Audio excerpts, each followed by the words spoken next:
এবার দেখো নেক্সট সমাধান ট্রিক্স কেমন, মানে এবার আমরা যে অঙ্কগুলো করবো সেখানে আমাকে সমীকরণ বলে দেবে আর ওটাকে সমাধান করে তোমাকে এক্সের মানটা বের করতে হবে। ক্লিয়ার? এবার আমরা যদি এই সমস্ত সমীকরণকে সমাধান করি তাহলে তো আমরা আগে শিখেছি, আবার শিখবো নতুন করে। তাই আমরা অন্য টেকনিক শিখি যে নিয়মে আমরা টাইমে নামাতে পারবো পরীক্ষা হলে। তো দেখবে তোমাকে সমীকরণও বলে দেবে আবার এক্সের মানও বলে দেবে, এটাই হচ্ছে প্লাস পয়েন্ট। খালি দেখতে হবে যে কোনটা হচ্ছে ওর বেবি। ক্লিয়ার? তো এটাকে বলা হচ্ছে ডিএনএ টেস্ট। আমরা করব কি, প্রত্যেকটা বেবি ডিএনএর সঙ্গে ম্যাচ করাবো, যে স্যাটিসফাই করবে সে হচ্ছে উত্তর। মানে মানে আমরা একটা করে মান পুট করব এক্সের জায়গাতে। তো তোমরা ভাবো, আমরা এক কাজ করি প্রথমে, চলো যদি আমরা এই মানটাই পুট করি, মন দিয়ে শোনো সবাই, কারণ 1/√2 এমন একটা মান না, আমরা জানি যে সাইন 45 ডিগ্রিতে যা মান আর কস 45 ডিগ্রিতে তাই মান। এখন লক্ষ্য করো, তোমরা যদি এই মানটা পুট করো এখানে তাহলে কি পাচ্ছ, sign inverse 1/√2 minus cos inverse কত বলো তো, 1/√2। এখন মানছো কি না স্যার, এটা হচ্ছে সাইন 45 ডিগ্রি আর এটা হচ্ছে স্যার কস 45 ডিগ্রি, কস কেটে আছে 45 ডিগ্রি মাইনাস আলটিমেটলি এই পার্টটা কি জিরো হয়ে গেল, কিন্তু ওপারে জিরো আছে কি, জিরো নেই। তার মানে আমি এই মানটা এক্সের বসাচ্ছি, স্যাটিসফাই করছে না। কেমন? চলো তাহলে এই অপশানটা আমি নিতে পারবো না। এবার আমি যদি অপশান ডি নিই, দেখো অপশান বি নিয়ে লাভ হবে না। কেন? কারণ 1/3 যে কত মান আমি জানি না। কেমন? ওই কারণে আমি অপশান ডিটাকে বসানোর চেষ্টা করি। এখন তোমরাই বলো, সাইন ইনভার্স এখানে মান বসাচ্ছে কত বলো তো, √3/2। এখানে মান বসাচ্ছে কত, √3/2। এখন তোমরাই আমাকে বলো, যদি √3/2 বসাও তাহলে এটা সাইন কত ডিগ্রি হবে? সাইন কত ডিগ্রিতে √3/2 হয়? 60 ডিগ্রিতে। তাই আরামসে লিখলাম 60 ডিগ্রি। 60 ডিগ্রিকে ভালো ভাষায় বলা হয় কত বলো তো, π/3। আবার দেখো এখানে √3/2 কস কত ডিগ্রিতে হয়, কস 30 ডিগ্রিতে। তাহলে কস ইনভার্সটা কেটে যাচ্ছে 30 ডিগ্রি, মানে π/6। এবার দেখবো এটা বিয়োগ করে ওটা আসছে কিনা। যখনই বিয়োগ করছি না তো 6 হচ্ছে লসাগু, আমি পাচ্ছি 2π - π, ক্যালকুলেশন করো পাচ্ছি কত, π/6। মানে আমি লেফট হ্যান্ড সাইডে যখন এক্সের মানটা এটা পুট করছি তখন পাচ্ছি π/6। আবার রাইট হ্যান্ড সাইডে ওটাও আছে। তার মানে কি ও এপার ওপারটাকে সমান করতে পেরেছে, তার মানে কি ও ডিএনএর সঙ্গে দুপারটা ম্যাচ করছে। ওই কারণে অপশান ডি হচ্ছে এর রেজাল্ট। তাই আমরা যখন অঙ্ক করব আমাদের টার্গেট হবে কি, যে ওকে সমাধান না করে আমাকে তো এক্সের মান বলেই দিচ্ছে, আমরা এক্সের মানগুলোকে বসিয়ে দেখব, যে স্যাটিসফাই করবে ওই হচ্ছে রেজাল্ট। কেউ এটা বলতে পারবে না স্যার মানটা বসানো খুব টাফ। তোমার তো মাধ্যমিকে শিখেছই যে কস 30 ডিগ্রির মান কত, 45 ডিগ্রির মান কত, তাই না, 60 ডিগ্রির মান কত, 90 ডিগ্রির মান কত, ওটা জানা তোমাদের। ফলে এই ক্যালকুলেশন করা তোমাদের কাছে টাফ হবে না। লিখে নাও। এবার দেখো নেক্সট অঙ্ক, sine inverse x plus 2 cos inverse x equal to 2π/3 হলে এক্সের এই মান, এই চারটা অপশনের মধ্যে কোনটা কারেক্ট? কেমন? তো কেউ ইচ্ছা করলে এটা সমাধান করতে পারো বড় নিয়মে, আবার কেউ ইচ্ছা করলে ট্রিক্স ফলো করতে পারো। কীরকম? যেহেতু সমীকরণ বলে দিয়েছে আর বীজ বলে দিয়েছে, ফলে যে বীজটা ওকে স্যাটিসফাই করবে ওই তো রেজাল্ট হবে, কি তাই না? তো আমরা দেখতে পাচ্ছি এতগুলোর মধ্যে ওই একমাত্র মানুষ আমার দেখতে, তাই না, মানে মানটা বসানো যাবে ভালোভাবে। তাহলে আমরা যদি এই মানটা এখানে পুট করার চেষ্টা করি প্রথমেই, কেমন? ওখানে বসাচ্ছি কি √3/2। আমি এখানে মানটা বসাচ্ছি কত এক্সের জায়গাতে, √3/2। দেখবো এপারের রেজাল্ট আর ওপারের রেজাল্টটা কী আসছে। তোমরা বলো এই মানটা পুট করলে কি পাচ্ছি, 60 ডিগ্রি, মানে কত, π/3, তাই না? আচ্ছা, প্লাস 2 ইন্টু যদি এই মানটা এখানে বসাও তাহলে কি পাবে, আমরা পাচ্ছি এখানে না, যদি এখানে মানটা বসাই তাহলে আমরা পাচ্ছি হ্যাঁ π/6, মানে 30 ডিগ্রি, π/6 পাচ্ছি। এবার এখান থেকে 2 আর 6 কাটা যাচ্ছে না, কাটলে কি পাচ্ছি বলো তো, তাহলে π/3 প্লাস π/3 ক্যালকুলেশন করলে পাচ্ছি এ পার্টটাতে 2 ইন্টু π/3। আরে ইয়ার, আমি এপারে পেলাম 2π/3 আর ওপারে তো 2π/3 আছে, তার মানে মানুষের মতো দেখতে এত কিউট একটা সংখ্যা, যা ওগুলো ছিল না, ও কিন্তু কী বলতো ওকে স্যাটিসফাই করলো। তার মানে অপশন ডি হচ্ছে রেজাল্ট। কেমন? যদি অন্য কোনো সংখ্যা থাকতো ওগুলো টেস্ট করতাম, কিন্তু এরা এমন সংখ্যা যে এদের মান পুট করলে মানটা কত হবে আমার বের করা টাফ হয়ে যাবে। কেমন? তো একমাত্র ওর জন্য আমার সুবিধা ছিল। ব্যাস, লিখে নাও সবাই। এবার নেক্সট অঙ্ক দেখো, 4 cos inverse x plus sine inverse x equal to pi. তাহলে এক্সের মান এই চারটা অপশনের মধ্যে কোনটা কারেক্ট? দেখতে পাচ্ছি এখানে অনেকগুলো কিউট কিউট মান আছে, তাই না? তার মধ্যে একটা মান 2, এটা কিন্তু কিউট নয়, কারণ আমি 2 মান পুট করলে গেলে কিন্তু ওর মানটা আমি কত হবে বলতে পারবো না। ঠিক আছে, তাহলে আমাদের কাছে এখন 1, 2, 3টা কিউট মান আছে। তো প্রথম মানটা যদি বসাই তাহলে দেখো না কি হচ্ছে অপশন এর ক্ষেত্রে। আচ্ছা, 4 ইন্টু বলবে সবাই, কিন্তু এক্সের জায়গাতে হাফ বসাও, এক্সের জায়গাতে হাফ বসাও, তাহলে কস ইনভার্স হাফ বলতে পারবে হাফ কস কত ডিগ্রি হয়? হাফ কস কত ডিগ্রি হয়? 60 ডিগ্রি। তার মানে আমরা এখানে পাচ্ছি 60 ডিগ্রি। 60 ডিগ্রি মানে কত? π/3, তাই না? প্লাস এখানে তুমি হাফ বসাচ্ছ, তাই না? এক্সের মানটা হাফ বসাচ্ছ, তাহলে সাইন কত ডিগ্রিতে হাফ হয়? 30 ডিগ্রিতে, মানে π/, কত বলো তো? 6। এবার দেখি তো গুণ ক্যালকুলেশন করে সত্যি কি আমরা পাই পাবো? দেখি তো। তাহলে 3 আর 6-এর লসাগু আমি 6 নিলাম, উপরে পাচ্ছি কত? 8 পাই, প্লাস কত? পাই। দেখেই বুঝতে পারছি আমি জীবনেও পাই পাবো না। কেমন? ক্যালকুলেশন করে পাই পাবো না। তাহলে অপশান এ হচ্ছে না, অপশান বিও হবে না, অপশান সি ট্রাই করি। স্যার দেখুন না, এখানে 4 ইন্টু 1 বলতে পারবে কস কত ডিগ্রিতে 1 হয়? 0 ডিগ্রিতে। আর সাইন কত ডিগ্রিতে 1 হয়? 90 ডিগ্রিতে, মানে কত বলো তো? π/2, তাই না? তো দেখো ক্যালকুলেশন করে আমরা কি পাচ্ছি এখানে? π/2 পাচ্ছি, তাই না? কারণ জিরোর সঙ্গে এটাকে মাল্টিপ্লাই করতে 0 হয়ে যায়, তো π/2 পেলাম। দেখো এটাও হলো না। কেমন? এবার আমরা ডি অপশানে এক্সের মানটা বসাই। এখানে যদি বসাই তাহলে কি পাবো দেখো। এবার তুমি যদি এবার এখানে এক্সের মান √3/2 বসাও, √3/2 বসাও, তাহলে যে কেউ বলতে পারবে স্যার দেখুন 4 ইন্টু, যেহেতু √3/2 রয়েছে, কস কত ডিগ্রিতে √3/2 হয়? 30 ডিগ্রিতে। 30 ডিগ্রি মানে π/6। মাঝখানে প্লাস আছে তাই প্লাস দিলাম। আচ্ছা, সাইন কত ডিগ্রিতে √3/2 হয়? 60 ডিগ্রিতে, মানে π/3। এবার লক্ষ্য করো সবাই, এখান থেকে একটা 2 আর 6 কাটা যাচ্ছে না, তো পাচ্ছি কত বলো? 2π/3 প্লাস কত? π/3। এবার যখন এটাকে গণনা করছো তোমরা, তো 3 লসাগু 2π প্লাস পাই মানে কত? 3π। ক্যালকুলেশন করো তো পাই পাচ্ছি। তো দেখো আমি যখন এই মানটা এখানে স্যাটিসফাই করছি, তখন বাম পক্ষে যে রেজাল্ট পাচ্ছি ডান পক্ষে সেম রেজাল্ট পাচ্ছি। ওই কারণে অপশান ডি হচ্ছে এর কারেক্ট অ্যান্সার। লিখে নাও। দেখো আমরা যেমন সমাধানে আমরা বীজকে সমীকরণকে সিদ্ধ করালাম, এটা আমার টেকনিক রয়েছে। আবার কিছু অঙ্ক রয়েছে যেগুলো ক্ষেত্রে বলতে পারো ক্যালকুলেশন একটু জটিল হয়। কেমন? কিন্তু অঙ্কের লুকটা এমন থাকবে যে লুকের জন্য আমরা অনেক অঙ্ক করতে পারবো। তো সেই ট্রিক্সটা কীরকম আগে দেখে নাও সবাই। আমি একটা অঙ্কের মাধ্যমে বলি বিষয়টাকে। যেমন ধরো example, sign inverse a/b plus cos inverse বা সাইন ইনভার্স c/b। কেমন? এটা ইকুয়াল টু π/2, এটা ইকুয়াল টু π/2। আমি এখানে π/2 যাও দিলাম না, আমি এখানে কোণ দিচ্ছি থিটা।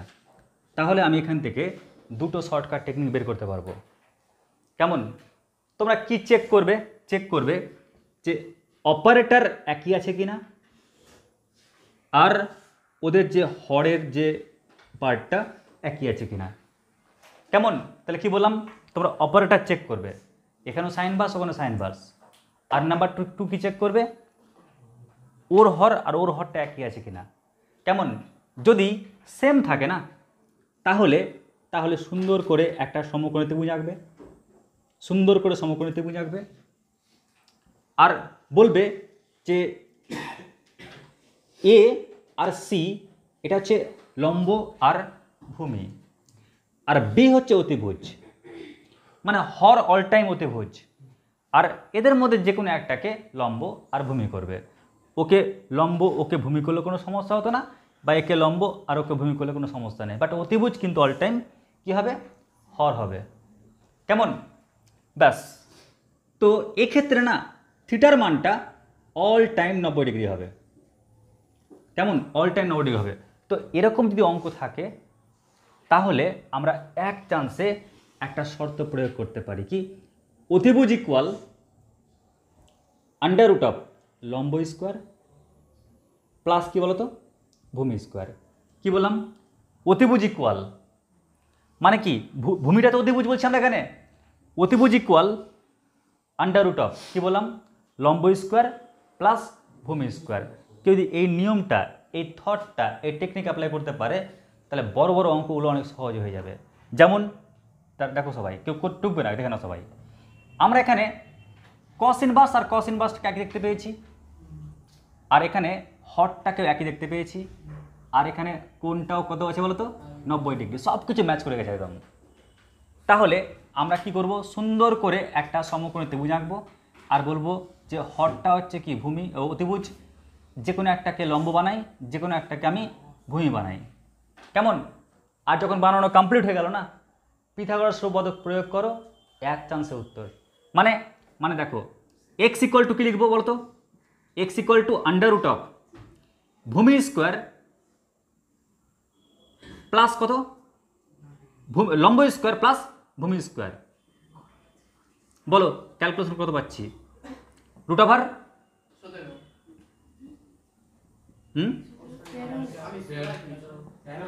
তাহলে আমরা পাচ্ছি কত 13।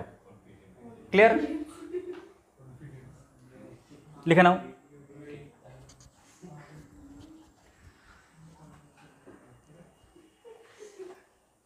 আচ্ছা আরেকবার দেখে নাও সবাই, আরেকবার দেখে নাও। আমরা সমকোণী ত্রিভুজের লম্ব ভূমি অতিভুজ পেলাম কিনা? এবার তোমরা এরকমভাবে লিখবে, দেখে নাও সবাই, অতিভুজ স্কোয়ার ইকুয়াল টু লম্ব স্কোয়ার প্লাস কত বলো তো ভূমি স্কোয়ার। তাহলে এখান থেকে আমরা এক্সের কিন্তু দুটো মান পাবো না, এক্স স্কোয়ার আছে যে। মনে রাখবে এই ক্ষেত্রে না অল টাইম আমরা পজিটিভ মান নিয়ে কাজ করব, কোনো নেগেটিভ মান কিন্তু নেব না। তাহলে আমরা কি বলতে পারি, X equal to under root of 25 plus কত 144। ক্যালকুলেশন করো, রুট ওভার কত হচ্ছে 169 মানে 13। কেমন? সবাই বলবে sir x square equal to এটা, তাহলে x equal two plus minus হবে যে? হ্যাঁ অবশ্যই প্লাস মাইনাস হবে, বাট আমি অল টাইম পজিটিভ মানটাকে নেব, নেগেটিভ মানটাকে নেব না, কারণ নেগেটিভ মানটা না ওকে স্যাটিসফাই করবে না, একমাত্র পজিটিভ মানটা স্যাটিসফাই করবে। কেমন? তো এই হচ্ছে এক্সের মান, এক্সের মান চেয়েছিল। এটাকে অন্য নিয়মে বের করা যায়, বাট অনেক টাফ হবে। এই নিয়মে করবে, এক চান্সে উত্তর বেরিয়ে যাবে। চলো এই টপিকের উপর কয়েকটা অঙ্ক করাচ্ছি, কারণ এবছর দেওয়ার চান্সটা খুব বেশি আছে। প্রত্যেকে দেখো এবার এই অঙ্কটা একদম একই রকম অঙ্ক, আগে দেখে নাও সবাই। এখানে না, এখানে অপারেটর কি একই আছে না, আর হরটাও একই আছে, আর কোনটাও π/2 আছে, সব কিছু ম্যাচ করে গেছে। সুন্দর করে কি লিখবে, একটা সমকোণী ত্রিভুজ আঁকবে আগে, আর বলবে ভূমিটা হচ্ছে অতিভুজ হচ্ছে এক্স, লম্ব হচ্ছে 5 আর ভূমি হচ্ছে 12। তাহলে আমরা কি জানি, অতিভুজ স্কোয়ার ইকুয়াল টু লম্ব স্কোয়ার প্লাস ভূমি স্কোয়ার, কত পাচ্ছি 169। তাহলে এক্স ইকুয়াল টু মানছি, তোমরা বলবে প্লাস মাইনাস রুট ওভার এটা না, তো আমি অল টাইম পজিটিভ মানটাকে নেব, তো ওই কারণে প্লাস কত আন্ডার রুট অফ 169, আনসার পাচ্ছি 13। কেমন? ব্যাস এ হচ্ছে উত্তর। দেখো এবার এই অঙ্কটা কি বলেছে, সাইন ভার্স এটা প্লাস কোসেক ইনভার্স এটা। আমরা এক কাজ করি ভাই, দেখো অপারেটর একই না হলে কিন্তু আমি অঙ্ক করতে পারবো না। স্যার কেমন করে বুঝলেন আপনি যে এর ক্ষেত্রে অপারেটরটা একই করতে হবে? তো দেখো আমি না এখানে π/2টা দেখতে পেয়েছি, যখন π/2 দেখতে পেয়েছি তো ভাবলাম যে নিশ্চয়ই বাকি পার্টটা যদি ম্যাচ করে যায়। কেমন? তো আমি ওই কারণে কি করছি, দেখো সাইন ইনভার্স x/5 থাক নো প্রবলেম, আর আমি ওটাকে সাইন বানানোর চেষ্টা করি, সাইন ভার্স বানানোর চেষ্টা করি। তাহলে সাইন ভার্স কী হবে, উল্টে যাবে না? কারণ কোসেক মানে কি অতিভুজ বাই লম্ব, তাহলে সাইন ভার্স মানে কত হবে, হ্যাঁ, তাহলে 4/5 করে দিলাম। তাহলে এটা ইকুয়াল টু π/2। বলো এই অবধি কারো কোনো সমস্যা নেই তো? শিওর? এবার লক্ষ্য করো অপারেটর এক হয়ে গেছে, আর নাম্বার 2 ভূমিও মানে আমরা হরটাও এক দেখতে পাচ্ছি, আর এখানে π/2 আছে, মানে সব কন্ডিশন কিন্তু মেনে চলছে। তাহলে আমরা কি করতে পারি বলো তো? সুন্দর করে একটা সমকোণী ত্রিভুজ আঁকলাম, আর বলবো এটা হচ্ছে অতিভুজ, এটা হচ্ছে লম্ব, আর এটা হচ্ছে কি ভূমি। তাহলে আমি কি বলতে পারি? লম্ব স্কোয়ার প্লাস ভূমি স্কোয়ার ইকুয়াল টু কত? অতিভুজ স্কোয়ার। তাহলে এখান থেকে পাচ্ছি এক্স স্কোয়ার ইকুয়াল টু কত? 9, আর এক্স ইকুয়াল টু কত পাচ্ছি? +-3। তো আমি +3টাকে নেব, কারণ নেগেটিভ মানে কাজ করব না। ব্যাস হয়ে গেল আনসার। এবার দেখো নেক্সট এই অঙ্কটা দেখো, এখানে কিন্তু তোমরা কি কি কন্ডিশন পাচ্ছ এখানে সবাই? এখানে কিন্তু আমরা দেখতে পাচ্ছি অপারেটর একই, ঠিক কিনা? নাম্বার 2 কি জানো? নাম্বার 2 দেখো ওর নিচে 1 আছে না? ওরও নিচে তো 1 আছে। ওহো, তার মানে হরটাও কিন্তু একই, আর এখানে π/2 হয়ে বসে আছে। ক্লিয়ার? তো সব কন্ডিশন মোটামুটি মানছে। তাহলে আমরা কি করব? সঙ্গে সঙ্গে একটা সমকোণী ত্রিভুজ বানাবো, আর বলবো 1টা হচ্ছে অতিভুজ, এটা হচ্ছে লম্ব, আর এটা হচ্ছে ভূমি। তাহলে তোমরাই বলো আমরা কি করতে পারি? ওর স্কোয়ার মানে কত? 3x স্কোয়ার যোগ ওর স্কোয়ার মানে কত? x স্কোয়ার ইকুয়াল টু অতিভুজ স্কোয়ার মানে 1। তাহলে পেয়ে যাচ্ছি 4x স্কোয়ার, এটা ইকুয়াল টু 1, বা x স্কোয়ার ইকুয়াল টু কত? 1/4। এখান থেকে পেয়ে যাচ্ছি x equal to all time positive মানটা নেব তো, তাই 1/2। ব্যাস, এটা হচ্ছে x এর মান। লিখে নাও। তোমাদের কিন্তু এই অঙ্কটা খুবই গুরুত্বপূর্ণ। কেমন? মানে খুবই গুরুত্বপূর্ণ অঙ্ক। বিশেষ করে আগের বছর যখন পরীক্ষা হতো তো, তখন সমস্ত স্যারেরা কিন্তু এই অঙ্কটাকে একদম নাম্বার 1-এ রাখতেন। এত গুরুত্বপূর্ণ অঙ্ক এটা। তো যাই হোক, আমরা এই অঙ্কটাকে সলভ করবো কীভাবে? যদিও বড় নিয়ম তো রয়েছে, তবে আমরা যেহেতু অপশানগুলো জানি, আমরা ডিএনএ টেস্টের মাধ্যমে দেখব কোনটা উত্তর কারেক্ট আছে। তো আমরা এক কাজ করি, অপশান এতে না দেখো 1 2 জায়গায় আছে না, হাফটা 2 জায়গায় আছে, 0 3 জায়গায় আছে, আর -1 এক জায়গাতে আছে। তো দেখে বুঝতে পারছি যে এক কাজ করি, আমি আগে 1 দিয়ে টেস্ট করি, কারণ 1 তো বুঝতে পারছো ক্যালকুলেশন সুবিধা হবে। তো আমি যদি এই সমীকরণে 1 বসাই না, আমি যদি এক্সের মানটা যদি 1 বসাই, দেখো তো কী পাচ্ছি? sin ইনভার্স 1 মানে কত? π/2 না? প্লাস 1 - 1 0 হয়ে যাচ্ছে, তো sin ইনভার্স 0 মানে 0 ইকুয়াল টু cos ইনভার্স 1। বলতে পারবে 1 cos কত ডিগ্রিতে হয়? 0-তে হয়। এখন তোমরাই বলো π/2 ইকুয়াল টু কি 0 হবে? হবে না। তাহলে ইকুয়ালটি মেনটেন করছে না। তার মানে বুঝে গেলাম যে যেখানে এখানে 1 আছে না, ওগুলো কিন্তু উত্তর হবে না, কারণ এক্সের মান 1 ওকে স্যাটিসফাই করছে না। আমি এক্সের মান 1 যখন বাম পক্ষে বসাচ্ছি তখন পাচ্ছি কত? π/2, আর যখন আমি ডান পক্ষে বসাচ্ছি 1 তখন পাচ্ছি কত? 0। তো মান দুটো সমান হচ্ছে না। ওই কারণে আমি বুঝে গেলাম যেখানে 1 আছে মানে অপশান এ আর অপশান বি কিন্তু আর হচ্ছে না। বলো এফ ওকে? আচ্ছা, এবার দেখছি বাপরে বাপ, সিতেও 0 আছে, ডিও 0 আছে। 0 টেস্ট করতে যাব না, বরং হাফটা টেস্ট করি। এবার আমি যদি এক্স ইকুয়াল টু 1/2 এটা টেস্ট করতে যাই, তাও কি পাচ্ছি? Sign inverse 1/2। বলতে পারবে 1/2 মানে সাইন কত ডিগ্রি হয়? 30 ডিগ্রি, মানে π/6 প্লাস, এবার দেখো 1 থেকে হাফ বাদ দাও, তাও হাফ হচ্ছে, আর হাফ হওয়া মানে কি? এটাও π/6। তাহলে দেখে বুঝতে পারছি স্যার দুটো π/6 পাচ্ছি, তাহলে 2 ইন্টু কত? π/6। এবার একটু কাটাকাটি করলে কি পাচ্ছি? π/3 পাচ্ছি। আর এপারে দেখো তো কত রয়েছে, এখানে মানটা বসাও, এক্সের মানটা হাফ বসাও। এক্সের মান হাফ বসালে আমরা পাবো কত? cos 60 ডিগ্রি, তাই না? কারণ cos 60 ডিগ্রি তো হাফ হয়, তার মানে 60 ডিগ্রি মানে কত হয়? π/3। তাহলে এই মান আর এই মানটা কি সমান হয়ে গেল না? তার মানে বুঝতে পারলাম যে হাফটাকে স্যাটিসফাই করছে ওকে, তাই অপশান সি হচ্ছে এর উত্তর। ব্যাস লিখে নাও।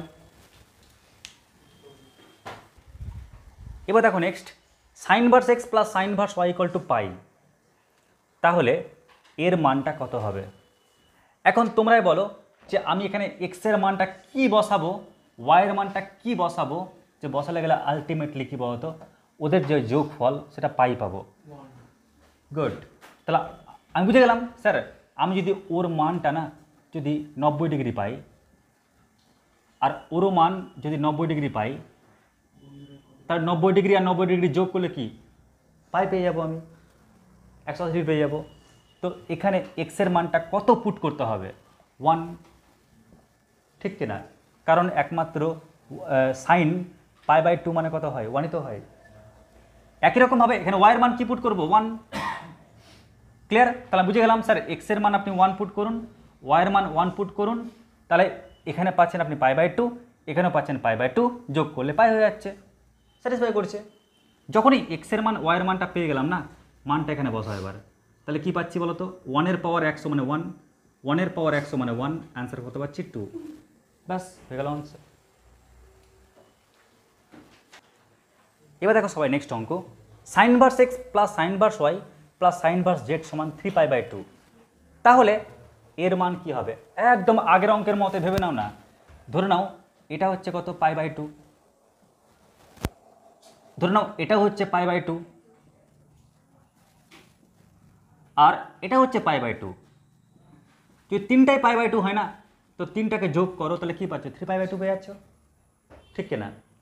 আর আমরা এখান থেকে বুঝতে পারছি স্যার π/2 কখন হবে? যদি এক্সের মানটা আপনি 1 রাখেন তাহলে π/2 হচ্ছে, ওয়াইয়ের মানটা যদি আপনি 1 রাখেন তাহলে π/2 হচ্ছে, আর জেডের মানটাকে আপনি 1 রাখেন তাহলে π/2 হচ্ছে। কেমন করে দেখুন না, আপনি যদি এখানে লিখেন সাইন ইনভার্স 1, 1 মানে কত? 1 মানে হচ্ছে সাইন ইনভার্স থাকলো, 1 মানে হচ্ছে tan sin π/2। তাহলে সাইন ইনভার্সটা প্রপার্টি অনুযায়ী বাদ দিয়ে দিন, আপনি কী পেয়ে যাচ্ছেন? π/2 পেয়ে যাচ্ছেন, কি তাই তো? এবার আমরা যখন এক্সের মান ওয়াইয়ের মান যেটা মান পেয়ে গেলাম, মানটা বসাবো এখানে 1² প্লাস 1² প্লাস 1² মাইনাস 1/1 × 1 × 1 মানে 1। তো ক্যালকুলেশন করো, 1 1 কেটে যাচ্ছে, অ্যান্সার পাচ্ছি কত? 2। ব্যাস, তার 2 হচ্ছে উত্তর। এবার দেখো সবাই নেক্সট অঙ্ক, একই অঙ্কই দেখো আগের অঙ্কের মতোই। কেমন? এটা প্লাস এটা প্লাস এটা ইকুয়াল টু 3π/2 হলে ওর মানটা চেয়েছে। এখন তোমরাই বলো, আমরা দেখেই বুঝতে পারছি যখন 3π/2 বলেছে না, π/2 প্লাস π/2 প্লাস π/2 ভাবতেই পারি। আর ওই অনুযায়ী এক্সের মান ওয়াইয়ের মান যেটা মানটা পেয়ে গেলাম। এখন তোমরাই বলো, যেহেতু সবার মান 1 পেয়েছে না, 1-এর পাওয়ার যাই হোক না কেন 1, 1-এর পাওয়ার যাই হোক না কেন 1, 1-এর পাওয়ার যাই হোক না কেন 1, মাইনাস 9/1-এর পাওয়ার যাই হোক না কেন 1 প্লাস 1 প্লাস 1, মানে এক্সের মান ওয়াইয়ের মান যেটা মান খালি বসাও, তাহলে কী পাচ্ছ তোমরা? এখানে পাচ্ছ 3 মাইনাস 9/3 মানে 3। ক্যালকুলেশন করো, কি পাচ্ছ? উত্তর 0। ব্যাস হয়ে গেল অঙ্ক, লিখে নাও। এবার দেখো নেক্সট অঙ্ক, cos inverse x plus cos inverse Y plus cos inverse z equal to 3π। আরে ভাই এক কাজ করি, যেহেতু 3π বলেছে না, ওর মান যদি পাই হয়,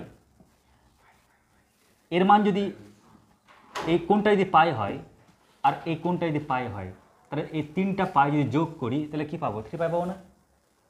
পাবো কিনা বলো আগে সবাই। এবার তোমরা ভাবো এখানে এক্সের মান কি বসাবো যে আমি পাই পাবো? আমরা প্রত্যেকে জানি যে cos π ইকুয়াল টু হয় -1। ক্লিয়ার? cos π এর মান কত হয়? -1 হয়। তো আমি বুঝে গেলাম স্যার এখানে আপনি এক্সের মানটা -1 বসান, তবেই আপনি এখানে কি পাবেন? cos π পাবেন। আর cos π আর cos ইনভার্সটা কেটে যাবে, আলটিমেটলি পাই পাচ্ছেন। আবার মন দিয়ে শোনো যদি কেউ বুঝতে না পারো, আমরা এখানে ওয়াইয়ের মানটা কি বসাবো? -1। স্যার কেন? যদি আপনি এখানে -1 বসান, তাহলে -1 বসানো মানে কি? -1 বসানো মানে হচ্ছে আপনি অ্যাকচুয়ালি cos ইনভার্স -1 মানে কত? cos π। কারণ -1 মানে cos π, আপনি cos π বসালেন। আর cos π বসালে গেলে cos ইনভার্স আর cosটা প্রপার্টি অনুযায়ী কেটে যাচ্ছে আর পাচ্ছি পাই। কেমন? ঠিক একই রকমভাবে দেখো এখানে জেডের মানটা কত রাখবো আমরা? -1। তবে না আমি এখানে -1 রাখতে গেলে -1 মানে কি? cos π। cos আর cos ইনভার্সটা ক্যান্সেল হয়ে গেলে আমি পাই পাচ্ছি। কেমন? তো আমি কিন্তু এরকম লিখতে পারি। এবার তোমরা দেখো, যখন আমি এক্সের মান পেয়ে গেলাম না, এক্সের মান পেয়ে গেছি, ওয়াইয়ের মান পেয়ে গেছি, জেডের মান পেয়ে গেছি, আর তো টেনশন নেই। আচ্ছা আরেকটা বলে দিই, বাই চান্স যদি তোমরা এরকম না ভাবতে পারো তাহলে এটা তো ভাবতে পারবে যে প্রত্যেকটার মান পাই, যোগ করলে 3 পাই পাবো। যদি বাই চান্স ভাবতে না পারো এটা, তাহলে করবে কি, তোমরা লিখবে এরকম, স্যার কস ইনভার্স এক্স, এটা মানে হচ্ছে স্যার পাই, তাহলে এক্স সমান কত বলো তো, কস পাই, তাই না? আর কস পাইয়ের মান কত হচ্ছে -1, তাহলে এক্সের মানটা পেয়ে গেলাম। ক্লিয়ার? একই রকমভাবে তোমরা এটা সমান পাই করবে, এটা সমান পাই করলে ওয়াই সমান কত, কস পাই আবার -1। এটা সমান পাই করবে, পাই করলে জেড সমান কত হবে, কস পাই, আর কস পাই মানে কত হচ্ছে -1। এভাবে কিন্তু করতে পারো। যাই হোক, যখনই এক্সের মান ওয়াইয়ের মান জেড মান পেয়ে গেলাম, এখন তোমরাই বলো কোথায় মানগুলো বসা লাগলে ইকুয়েশনকে স্যাটিসফাই করবে। তো তিনটা মানের যোগ করো, যোগ করলে -3 পাচ্ছি না।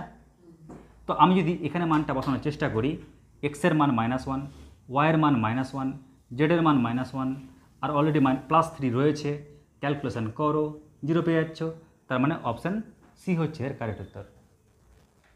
কেমন, লিখে নাও। এবার দেখো নেক্সট অঙ্ক, cos inverse x plus cos inverse y equal to pi. আমি জানি তোমাদের মতামত এরকম আসবে, স্যার এক কাজ করুন, এটাকে আপনি ধরে নিন π/2, আর এটাকেও ধরে নিন π/2। সত্যি এটা তো ব্রেনে আসবে ফার্স্ট। আর যদি বাই চান্স এটা π/2 হয় না, তাহলে এখান থেকে আমি এক্সের মান কি পাবো, 0, ঠিক কিনা? কারণ 0 বসালে গেলে 0 কিসে পাবো আমি, কস π/2 তে 0 পাবো, কস 90 ডিগ্রিতে 0 হয়, ঠিক কিনা? আর সাইন 90 ডিগ্রিতে 1 হয়। একই রকমভাবে তুমি একেও π/2 ধরেছো না, কস ইনভার্স ওয়াইটাকেও তুমি ধরেছো π/2, তার মানে ওয়াই সমান কত হচ্ছে, ওটা উপরে পাঠাও, তাহলে কস π/2, আর কস π/2 মানে কত হয়, 0। তার মানে এখানেও আমি ওয়াইয়ের মানটা কী পাচ্ছি, 0 পাচ্ছি। আর যদি 0 পাও তাহলে দেখো ওকে তো স্যাটিসফাই করছে না, কারণ 0 + 0 মানে 1 হবে কি, হবে না, কারণ 0 + 0 মানে 0, 0 আর 1 সমান নয়, তাহলে এই অপশান বাতিল। এখানে মান বসাও, 0 × 0 মানে 0, 0 1 সমান হবে না, এটা অপশান বাতিল। তার মানে অপশান এ আর অপশান বি এর মধ্যে কোনো একটা কারেক্ট হবে। কিন্তু এখানেও মান বসালে স্যাটিসফাই করে যাচ্ছে, আর এখানেও করে যাচ্ছে, মহা সমস্যা। তাহলে আমাকে এবার অন্য মান ধরতে হবে। স্যার কী মান ধরবো, ও পাই বলেছে, চলো আমি এক কাজ করি, ওর মান যদি আমি পাই ধরে নিই, তাহলে ওর মান কী দেবো, 0, কারণ পাই + 0 মানে কি, পাই তো হয়, হয় না? এবার লক্ষ্য করো, ওর মানটা পাই ধরে নিয়েছি, মানে কস ইনভার্স এক্সকে আমি পাই ধরে নিয়েছি, তাহলে এক্স সমান কত বলো তো, কস পাই মানে -1। আমি কস ইনভার্স ওয়াইকে আমি ধরেছি 0, তাই না? তাহলে ওয়াই সমান কত হবে, কস 0 মানে 1। এবার এই দুটোর মধ্যে মান বসাও, যদি ওখানে মান বসাও তাহলে কী পাচ্ছ, এক্সের মান পাচ্ছ -1, আর ওয়াইয়ের মান কত পাচ্ছ, 1 পাচ্ছ, যোগ করে দাও, দেখো 0 পেয়ে যাচ্ছে তো, মানে অপশান এ হচ্ছে উত্তর। দেখবো ওর ক্ষেত্রে অ্যান্সার আসবে না, লিখে নাও। এই অঙ্কটাকে তোমরা দুরকম নিয়মে কিন্তু করতে পারবে। একটা নিয়ম কি, আগে দেখে নাও সবাই, আমরা না এটাকে থিটা ধরে নিচ্ছি, ধরলেই প্রথমটা সমান থিটা হলে বলতে পারবে এক্স সমান কত পাবো, সেকটাকে ওপারে, সেক ইনভার্সটাকে ওপারে নিয়ে যাও, তাহলে কি পাচ্ছি, সেক থিটা। আর এটা সমান যদি থিটা করো তাহলে ওয়াই কত পাচ্ছ, ওয়াই পাচ্ছি আমরা কোসেক থিটা, কি তাই তো? যদি এটা সমান থিটা করো, ওয়াই কত পাচ্ছ, কোসেকটা ওপারে চলে যাবে না, ইনভার্স হয়ে যেতে পারেছে। এবার যখন তুমি এক্স আর ওয়াই পেয়ে গেলে, এখানে মানটা বসিয়ে দাও, তাহলে কি পাচ্ছি আমরা, কস ইনভার্স 1/x মানে কত, sec theta, plus cos inverse 1/y মানে কত, কোসেক থিটা। এবার কস ইনভার্স থাকলো পরে, 1/sec মানে কি হয়, কস না, তাহলে cos theta, plus cos inverse 1/cosec মানে কি হয়, সাইন, তাহলে সাইন থিটা। এবারে দেখো সবাই, কস ইনভার্স আর কসটা কেটে যাচ্ছে, থিটা পড়ে থাকছে। আর এখানে না আমি এক কাজ করি, কস ইনভার্স থাকলো, সাইন থিটা মানে কত হয়, কস 90 ডিগ্রি মাইনাস থিটা কিনা বলো আগে। আমি করলাম কি, এই সাইনটাকে কস বানিয়ে দিলাম, কারণ ও তো ত্রিকোণমিতি, ঠিক কিনা, সাইন থিটা ও তো ত্রিকোণমিতি, ওই কারণে সাইন থিটা মানে কি হয়, cos 90 degree minus theta. Cos cos inverse কেটে যাচ্ছে, তাহলে কী পাচ্ছি আমরা এখানে theta plus π/2 minus theta, theta theta কাটলেই আমরা পেয়ে যাচ্ছি কত অ্যান্সার π/2। কেমন? তো এটা হচ্ছে একটা টেকনিক। আর একটা নিয়ম কী রয়েছে আমি মিটিয়ে দিচ্ছি, কারণ তোমরা ভিডিও ক্লাস পেয়ে যাবে বা আমি তোমাদেরকে পাঠিয়ে দেবো, ঠিক আছে? স্ক্রিনশট তুলে দেখে নাও সবাই। আর একটা ট্রিক্স কী আছে আচ্ছা বলো তো, sec inverse x equal to cosec inverse y হলে কী চেয়েছিল? বেশ কী চেয়েছিল? নির্ণয় করতে কি বলেছিল? দেখো cos inverse 1/x plus cos inverse 1/y এর মান চেয়েছিল না? এখন আর একটা কৌশল হচ্ছে, তোমরা যখন দেখতেই পাচ্ছ স্যার দেখুন না ওর মান আর ওই মানটা একই, ঠিক আছে, আমি যদি এখানে x এর মান পুট করি √2 আর y এর মানও যদি পুট করি √2, তাহলে আমরা কি জানি বলো তো, √2 সেক ইনভার্স √2 কী হয়? π/4 হয় কি না? তা আমরা বুঝে গেলাম যে এই পুরোটার মান কত বলো তো π/4, কেমন? আর এই পুরোটার মান কত হবে? π/4। ক্লিয়ার? তাহলে বুঝে গেলাম যে এর মান হচ্ছে π/4 আর এর মান হচ্ছে π/4। যদি আমি x এর মানটা √2 বসাই তো ক্লিয়ার? তা তোমরা ভাবো আমরা কি জানি 1/√2 হয় cos 45 ডিগ্রির মান, 1/√2 হয় কোসেক বা মানে সরি কসের 45 ডিগ্রির মান। তার মানে আমি যদি বলি যে স্যার এখানে x এর মানটা √2 যদি লিখেন তাহলে এই পুরোটার মান 45 ডিগ্রি হবে, এর মান যদি √2 লিখেন পুরোটার মান কত হবে? 45 ডিগ্রি হবে। এটা বাই লিখছি না কিন্তু, এর মানটা লিখছি জাস্ট, ঠিক আছে? তো আমরা এখান থেকে বলতেই পারি যে স্যার দেখুন এখান থেকে আমি x এর মান কী পাচ্ছি √2 যদি বসাই তাহলে এই পুরোটার মান কত পাবো বলো? কি মান পাবে? x এর মান আমি √2 যদি বসাই তাহলে আমরা সেক ইনভার্স x ওর মান কি পাবো? π/4 পাচ্ছি। আবার y এর মান যদি আমরা √2 বসাই তাহলে কোসেক ইনভার্স y এর মানটা কি পাবো আমরা? π/4ই পাবো, তাই না? এখানে মানটা বসালে তার মানে কি এই মানটা সমান হয়ে যাচ্ছে না? তার মানে কি আমি ঠিকঠাক মান ধরেছি? এবার তোমরা যদি এখানে মানটা পুট করে দাও না তাহলে কী পাচ্ছি দেখো, cos inverse 1/√2 plus cos inverse 1/√2। সবাই জানো এটা যে 1/√2 কত হয়? cos 45 ডিগ্রিতে হয়। 1/√2 cos কত হয়? 45 ডিগ্রিতে হয়। আর এটাকে যোগ করে দাও হচ্ছে 90 ডিগ্রি, মানে কত? π/2। দেখবে কোথায় π/2 লেখা আছে, ওটা হচ্ছে উত্তর, লিখে নাও।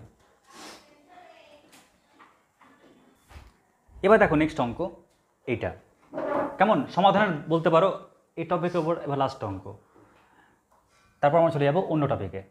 দেখো সবাই আমরা করব কি, আমরা একটা করে অপারেটরকে উপরে তাড়াই। যদি আমি প্রথমে এই অপারেটরকে উপরে তাড়ানোর চেষ্টা করি তাহলে বলো তো আমি কি পাচ্ছি? cos of sign inverse x, তাহলে এটা ইকুয়াল টু কত বলো? সাইন π/3 মানে সাইন 60 ডিগ্রি। তো সাইন 60 ডিগ্রির মান কত হবে? √3/2। স্যার কী করলেন? এই সাইন ইনভার্সটাকে যদি ওপারে নিয়ে যাও না তাহলে ইনভার্সটা আর থাকবে না, সাইন π/3 হবে। আর সাইন π/3 মানে সাইন 60 ডিগ্রির মান কত হয়? √3/2। ক্লিয়ার অবধি? কোনো সমস্যা নেই? আচ্ছা এবার তোমরাই বলো cos সাইন ইনভার্স এক্স থাক নো প্রবলেম, বলতে পারবে √3/2 cos কত ডিগ্রি? cos কত ডিগ্রি? 30 ডিগ্রি, মানে cos π/6। এবার উভয় পক্ষে cos আর cosকে ক্যান্সেল করে দাও। যদি cos আর cos যদি ক্যান্সেল করে দাও তাহলে কী পড়ে থাকছে বলো তো? সাইন ইনভার্স এক্স এটা ইকুয়াল টু কত? π/6। তাহলে এখান থেকে আমরা আবার এক্স কত পাচ্ছি বলো? সাইন ইনভার্সটাকে আবার উপরে ভাগাও, তাহলে সাইন π/6 মানে সাইন 30 ডিগ্রি, তাই না? মানে কত হচ্ছে? 1/2। তো আমরা দেখবো এখানে কোথায় 1/2 রয়েছে। এখানে 1/2 রয়েছে, অপশান এ হচ্ছে উত্তর, লিখে নাও। এবার দেখো সবাই এই অঙ্কটা আগে ট্রিক্সটা বুঝে নাও সবাই। এরকম টাইপের অঙ্ক না প্রচুর রয়েছে বিভিন্ন বইয়ে, বিশেষ করে এন্ট্রান্সে খুবই দেয়। দেখো সবাই tan 45 ডিগ্রি প্লাস থিটা যোগ tan 45 ডিগ্রি মাইনাস থিটা, কেমন? মানে এটাকে লিখলাম, মাঝখানে খালি মাইনাস চিহ্ন। তো এর উত্তর খালি মনে রাখবে, তাহলে অনেক বড় ক্যালকুলেশনের হাত থেকে বাঁচবে। উত্তরটা কি? উত্তরটা হচ্ছে ট্যানের বন্ধু যেহেতু সেক, তো ট্যানের বন্ধু যেহেতু সেক, কেমন? ট্যানের বন্ধু সেক, তো সেক থিটা দিলাম। এবার এখানে বলতে পারবে কটা অংশ আছে? কটা অংশ আছে? দুটো অংশ আছে। তো দুটো অংশ, তো তাই একবার 2 সেকের সামনে দাও, একবার 2 সেকের পরে দাও, কেমন? তো যেটা পেলে ওটা হচ্ছে কি বলতো ওর উত্তর, কেমন? আবার বলছি, মন দিয়ে শোনো সবাই। এখানে ট্যানের বন্ধুকে, ট্যানের বন্ধু হচ্ছে সেক থিটা, নাকি? ট্যানের বন্ধু কি বললাম? Sec theta. এটা ট্যানের বন্ধু কিন্তু। এবার এখানে কটা পার্ট রয়েছে? দুটো পার্ট রয়েছে। তো একবার সামনে একটা পার্ট দিলাম, একটা পেছনে পার্ট দিলাম। তো এটা মানে কি 2 থিটা না? থিটা ইন্টু 2 2 থিটা, আর সামনে 2 গুণ হয়ে আছে, কেমন? এভাবে মনে রাখতে পারো। যাই হোক, মনে যেভাবে রাখো না কেন, মেন কথা এটা হচ্ছে ওর উত্তরটা। এবার আমরা দেখতে পাচ্ছি এখানে সবাই এটা সমান 4টা অপশনের মধ্যে কোনটা কারেক্ট? তো tan 45 degree plus theta, tan 45 degree minus theta, এরকম একটা পার্ট তৈরি হয়ে যায় না? tan 45 degree plus theta, tan 45 degree minus theta, ওরকম তৈরি হয়ে আছে। তাহলে এর উত্তর কী হওয়া উচিত? সেক, আচ্ছা সামনে কি লিখব? 2 গুণ, আর এই থিটার সঙ্গে 2 গুণ করবো, তাই না? ওই থিটার সঙ্গে 2 গুণ করবো। থিটাটা কী আছে এখানে? 1/2 cos ইনভার্স a/b, তাই না? দেখো সবাই, তার মানে আমরা করলাম কি, সেকের আগে 2 গুণ করলাম, সেকের পরে 2 গুণ করলাম, আর এখানে কোনটা কি আছে এটা। ক্লিয়ার অবধি? এবার তোমরা দেখো কত সহজ হয়ে যাচ্ছে অঙ্ক।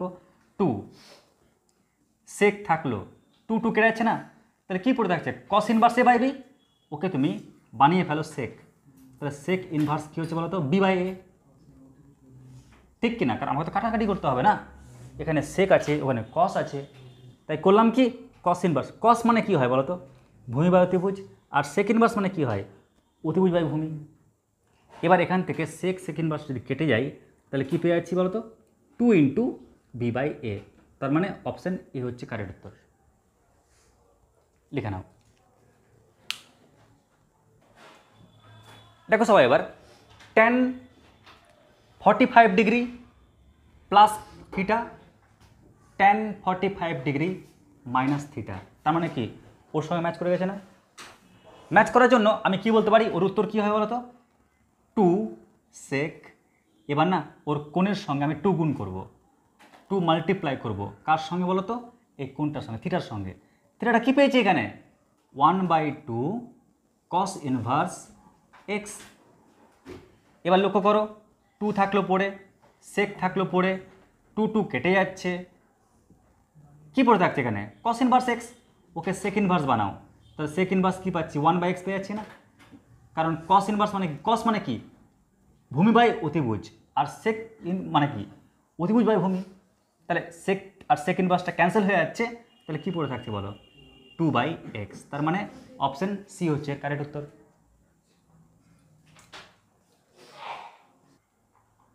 এবার দেখো নেক্সট অঙ্ক কি বলেছে? tan ইনভার্স এটা প্লাস tan ইনভার্স ওটা। দেখো পুরো ম্যাচ করেনি। tan inverse π/4 plus theta plus tan inverse π/4 minus theta, match করে গেছে। তাহলে এর উত্তর কী হবে? 2 সেক, একবার সেকের সামনে 2 মাল্টিপ্লাই করলাম, আর একবার কোণের সঙ্গে মাল্টিপ্লাই করব। স্যার কোনটা কি আছে এখানে? কোণ আছে এখানে 1/2 cos ইনভার্স 3/4, এই কোণের সঙ্গে কিন্তু মাল্টিপ্লাই করব 2কে, কেমন? একবার সেকের সঙ্গে মাল্টিপ্লাই করবে, একবার কোণের সঙ্গে মাল্টিপ্লাই করবে 2কে। তাহলে 2 কেটে যাচ্ছে এখানে, কাটলেই আমরা কী পাচ্ছি বলো তো? 2 সেক অফ, আচ্ছা এই cos ইনভার্সটাকে সেক ইনভার্স বানাও, তাহলে সেক ইনভার্স কি উল্টে যাবে না? তো 4/3 হয়ে যাচ্ছে। তাহলে সেক আর সেক ইনভার্সটা ক্যান্সেল করলেই আমরা কী পেয়ে যাচ্ছি? 2 × 4/3 মানে 8/3। ব্যাস, তাহলে অপশান বি হচ্ছে কারেক্ট আনসার।